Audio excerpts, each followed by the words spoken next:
Hey everyone, this is Brian Crime TV. I'm Brian. Around New Year's Day 1991 in China, a mountain range sparked heated debate both at home and abroad. From remote villages to the state council, from Buddhists to researchers, everyone was sharing wild theories about it.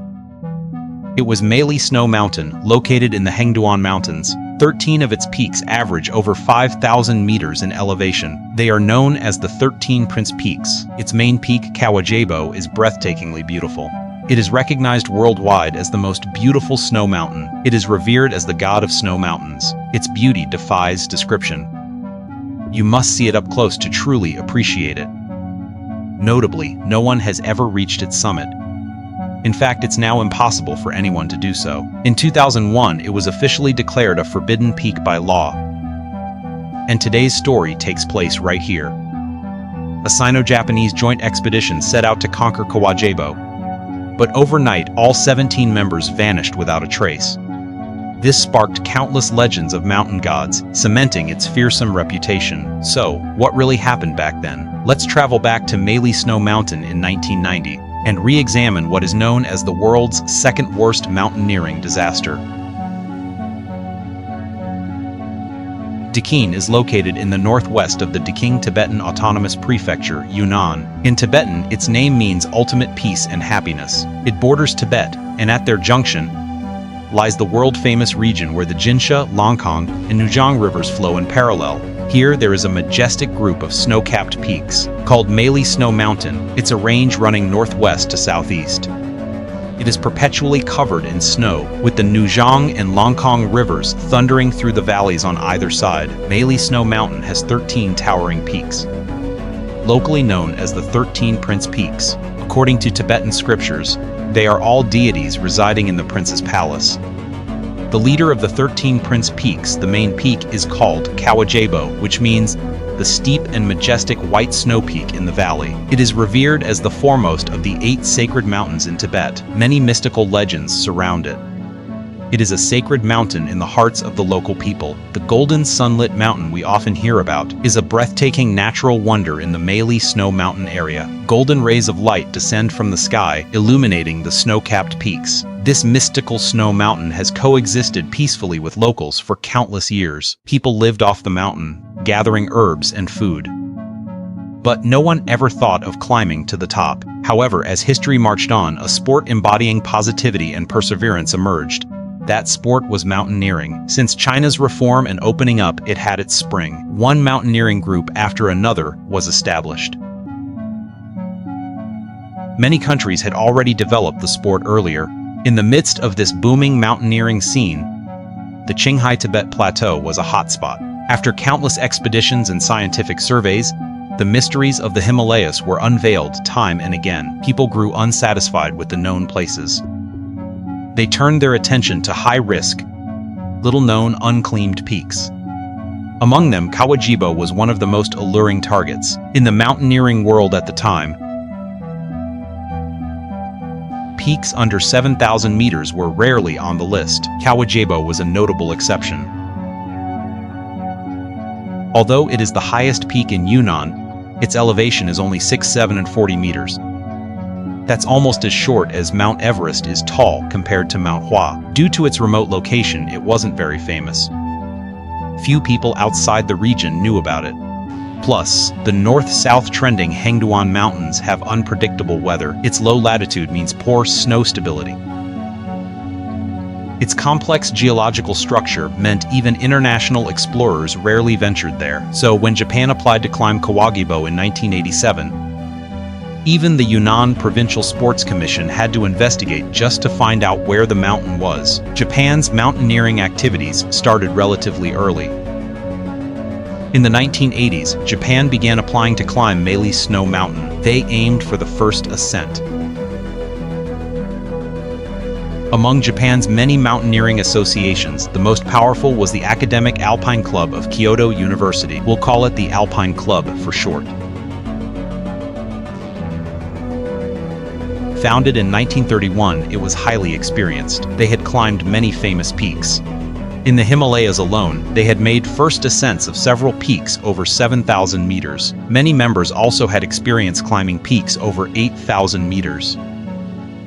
In August 1987, the Alpine Club secured a permit for the Tibetan area of Yunnan. They immediately set up camp at Meili, attempting to climb from the Mingyang Glacier. Initially, they thought their experienced team and good gear would make climbing a 740-meter peak easy. But reality quickly proved them wrong. Kawajebo's terrain was extremely treacherous, steep as if carved by knives and axes. After continuous avalanches, they could only reach 5,100 meters. They were forced to turn back. The following year, a U.S. team tried the same route, but they turned back at just 4,350 meters. After this failure, the Alpine Club realized they couldn't do it alone. So, they signed an agreement with the China Mountaineering Association for a joint expedition. A joint team was formed. Their goal was the first ascent. In the fall of 1988, the joint team sent an advance party. They chose the Silon Glacier on the northeast side of Meili as their route. They officially began climbing the following year. But again, they encountered bad weather, treacherous ice, and crevasses. They had to turn back. After this failure, the team regrouped. They decided to spend more time on preparation. They studied the local geology, weather, and biology. They focused intently on every aspect and decided to make another attempt on Kawajebo at the end of 1990. After nearly 2 years of research, the team was confident in their upcoming climb. This time, they chose Yubeng Village as their starting point. The village is at 3,000 meters. About 500 meters above is a summer pasture, surrounded by mountains on 3 sides. It was close to Kawajebo and ideal for logistics. According to the joint agreement, the Japanese side provided all high-altitude climbing gear for both teams. The Chinese side was mainly responsible for logistics. Due to the previous failure, this expedition was named the Second Sino-Japanese Academic Mountaineering Expedition to Meili Snow Mountain. Let's look at the team. Chinese leader Song Jiyi, 40, a member of the CMA. A famous climber who set several Chinese records. Key members included Sun Weiqi, Jin Jungxi, and others. All were excellent mountaineers.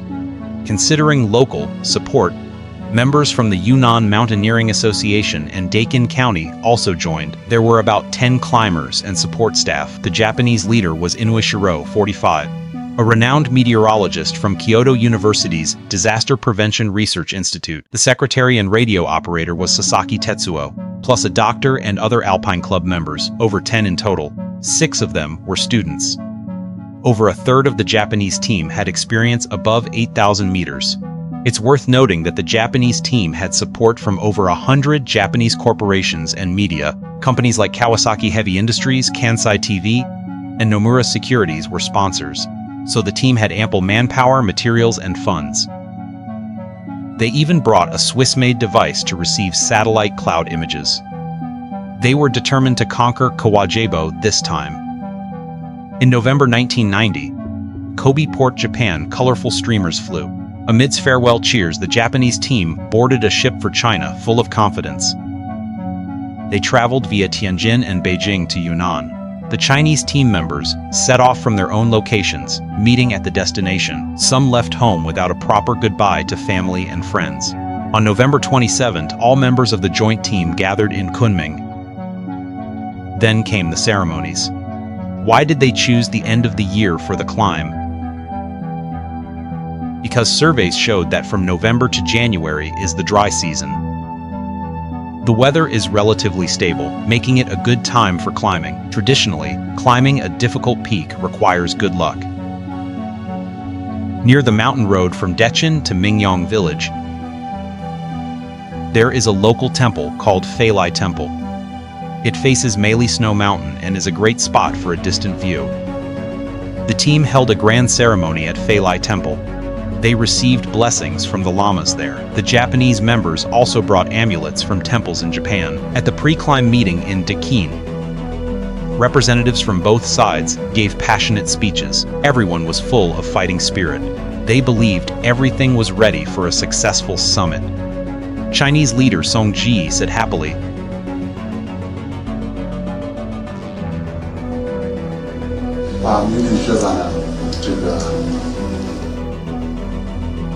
With everyone's effort, we will succeed. We hope for success, but it's not a must. Then, safely by the end of the year,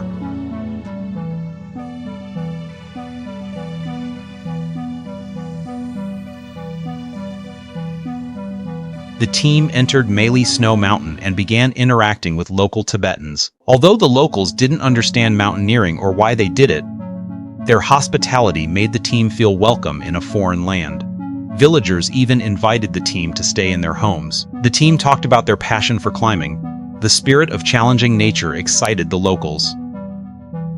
But due to the language barrier, communication was limited. The villagers only knew they were climbing a mountain called Meili and didn't think much of it.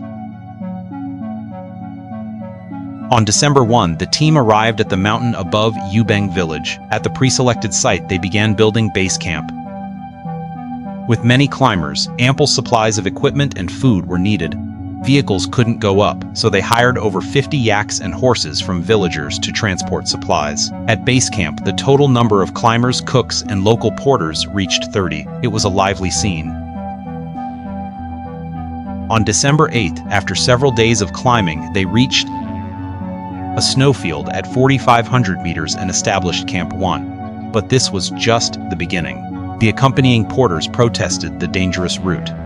Fortunately, the county magistrate mediated and the climb continued. As the team went deeper, the villagers became unhappy.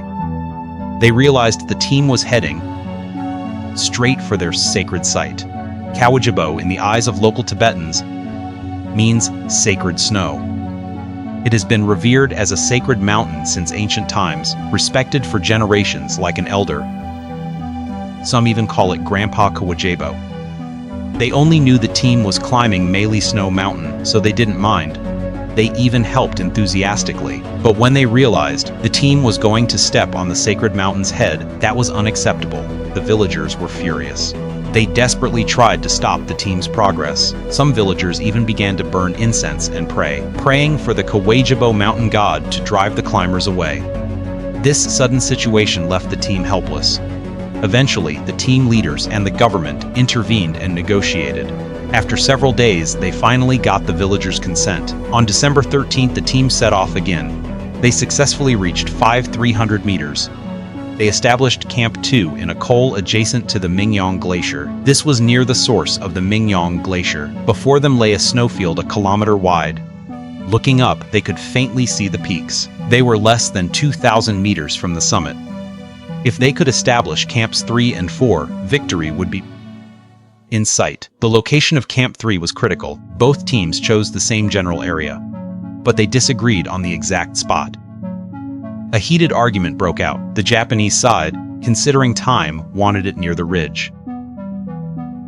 This would make it easier to move supplies up, and they could start climbing right away, saving time and energy. The Chinese side, prioritizing safety, strongly opposed. They argued the ridge was in an avalanche zone and very dangerous. So, the camp should be set further back. That way, unless there was a major avalanche, they'd be safe. Both sides had their reasons. They stuck to their positions, deadlocked, but they knew they had to act as one team. After days of negotiation, they reached a compromise. They set the camp in the middle of the two proposed sites. Neither too aggressive nor too safe. Once Camp 3 was established, it became the command center. All 17 climbers were stationed there, along with radio operators, cooks, and porters, and a large amount of supplies and equipment. Then, the team focused on the route to Camp 4 leading to the summit. The original plan was to summit in early January. But then, the Deakin weather station reported heavy snowfall was likely at the end of the year. This was bad news. Heavy snow could ruin the summit attempt. They would have to wait another year. After much deliberation, they decided to move the summit attempt forward. They wanted to summit before the heavy snow. On December 26, Camp 4 was finally established at 5,900 meters. This was less than 2,000 meters from the 6,740-meter summit. The final push would start from here. After a meeting, They decided to summit on the 28th, 2 days later. Not everyone would go. A few assault team members would go first. If successful, the rest would follow. The assault team was tentatively set at 5. It included Chinese members Song Ji and Sun Weiqi and 3 Japanese.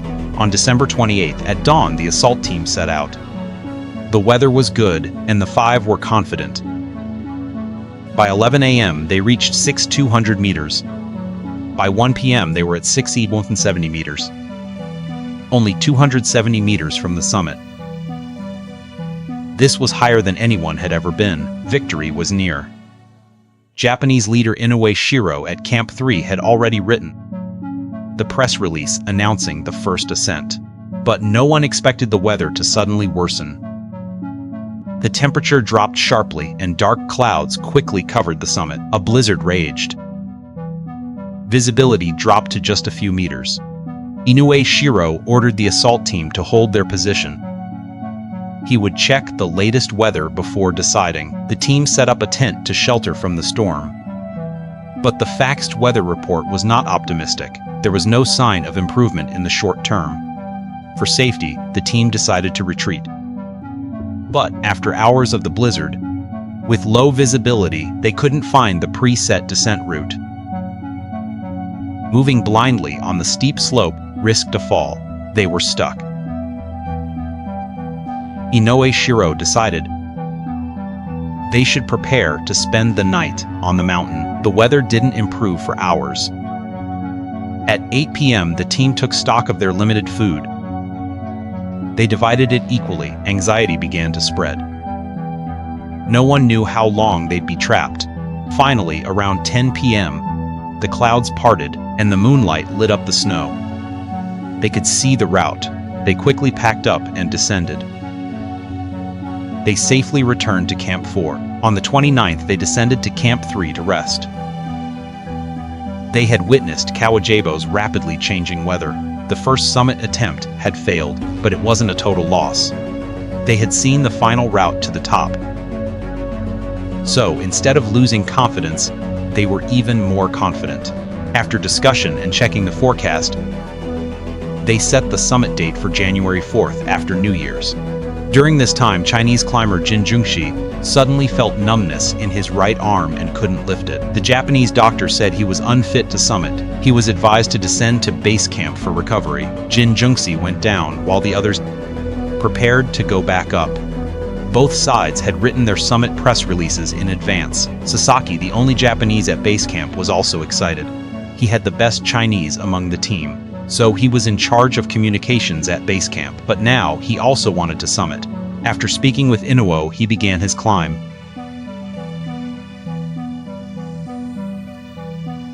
On January 1991, New Year's Day, a festive mood filled the camp. Everyone was joyful, anticipating victory. They celebrated the new year at Camp 3. Snow began to fall. Snow is normal on a mountain. No one sensed the impending disaster. Over the next 2 days, the snow fell heavier. The snowscape was beautiful, but the team had no time to admire it.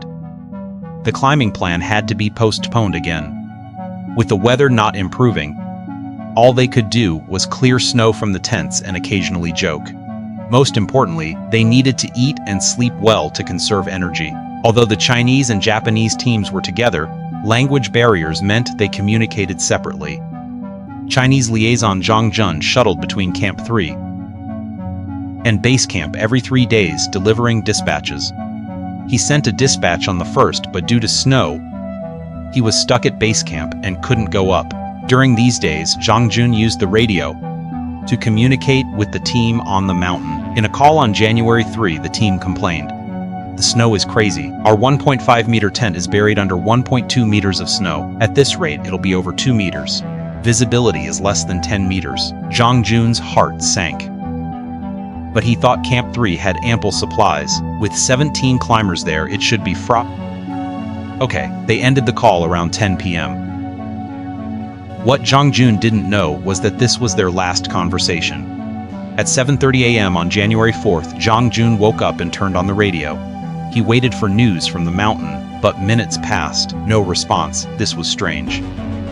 Usually everyone was up by 6 a.m. He thought, maybe these lazy guys are still sleeping? Another colleague at base camp said, let them sleep a bit more, they need rest. We'll call them in half an hour.